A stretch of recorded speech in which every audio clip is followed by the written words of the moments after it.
দীঘার সমুদ্র সৈকতে উদ্ধার হলো মৃত ডলফিনের দেহ। বুধবার বিকেলে ব্যস্ত সময়ে হঠাৎই চাঞ্চল্য ছড়ায় দীঘার সমুদ্র সৈকতে। পর্যটকদের নজরে আসে একটি মৃত ডলফিন, যা পড়েছিল সৈকতের পাথুরে খাঁজে। মুহূর্তের মধ্যে খবর ছড়িয়ে পড়ে চারিদিকে। কৌতূহলী পর্যটকেরা ছুটে আসেন ঘটনাস্থলে। ভিড় জমে যায় ডলফিনটিকে কাছ থেকে দেখার জন্য।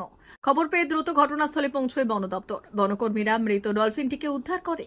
তাদের তরফে জানানো হয়েছে ডলফিনটির ময়নাতদন্ত করা হবে, তারপরেই স্পষ্ট হবে মৃত্যুর প্রকৃত কারণ। বন দপ্তরের Kanthi forest range officer Atul Prasad De বললেন, খবর পাওয়া মাত্র আমাদের কর্মীরা ঘটনাস্থলে পৌঁছয়। ডলফিনটি উদ্ধার করে প্রয়োজনীয় ব্যবস্থা নেওয়া হচ্ছে। ময়নাতদন্তের পর মৃত্যুর কারণ জানা যাবে। এরপর নিয়ম অনুযায়ী সৎকার করা হবে।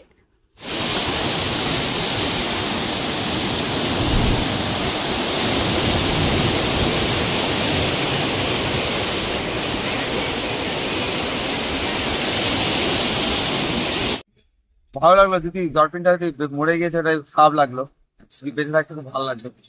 এরা তো ভালো তো অবশ্যই, কিন্তু একটা মরা জিনিস দেখতে কেমন বাজে লাগে। কিন্তু সরাসরি এরা তো খুব মাছ সমুদ্রে থাকে। হ্যাঁ, কাছে সরাসরি দেখলাম, খুব আনন্দ লাগলো যে ডলফিন মাছ আমরা এখন সমুদ্রে দেখলাম। আর এখানকার দেয়ার লোকরা দেখলাম তারা আছে উদ্ধার করে, যারা ভালো লাগলো, তারা ট্রেনে তুলে নিয়ে আসলো, দেখিয়েছে যাতে পরিবেশটা পরিষ্কার থাকে।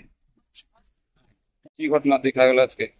হঠাৎ করে জোয়ারের সময় একটা তুমি মাছ ভেসে এসছে, দেখলাম ডলফিন মাছ ভেসে এসছে দেখলাম, কিন্তু পেটের কাছে ফেনে কেটে গেছে, ট্রলারে ফেনে কেটে গেছে, মারা যায়। আমরা দেখতে পেয়ে তাকে পাশে উদ্ধার করে উপরে নিয়ে এসেছি।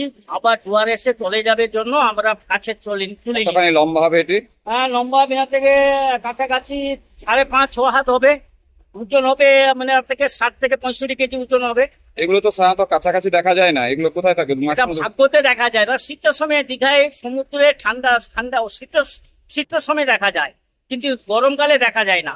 গরমকালে দেখা যায়, কিন্তু ওই যে ট্রলারে ফেনে কেটে গেলে মারা যায়, গরমকালে এই ডেড করে মরাটা পাওয়া যায়। কিন্তু এই শীতের সময় অরিজিনাল পাওয়া যায় আমাদের কাছে কাছে ঘুরে। ঠান্ডার সময় ওই সময় আমরা দেখতে পাই, কিন্তু ভাগ্যতে এটা হচ্ছে মেন। মানে মৃত অবস্থায় এটা উঠে এসেছে। বন দপ্তর খবর পাঠানো হয়েছে? হ্যাঁ, বন দপ্তরে ফোন করেছি, আসছে, আমরা ফোন করা হয়েছে, আসছে। নাম? আমার নাম রতন দাস, দীঘা থানা সিভিল ডিফেন্স।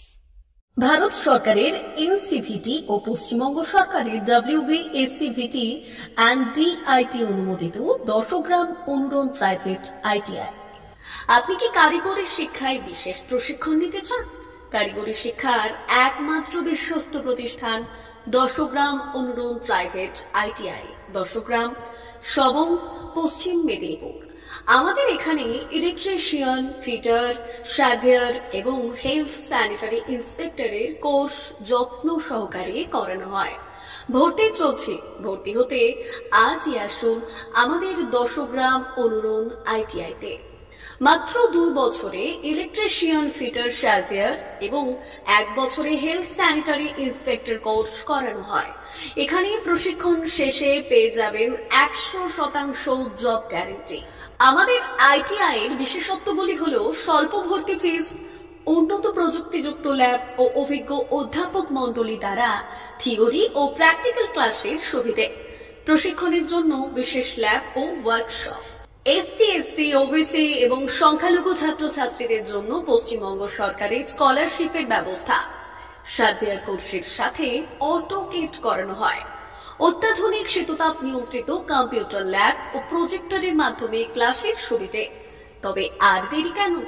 আজই ভর্তি হতে চলে আসুন 10 গ্রাম অনুরণ প্রাইভেট ITI-তে। আমাদের ঠিকানা 10 গ্রাম, সবং, পশ্চিম মেদিনীপুর। যোগাযোগ নম্বর 9547221516 অথবা 9832728877।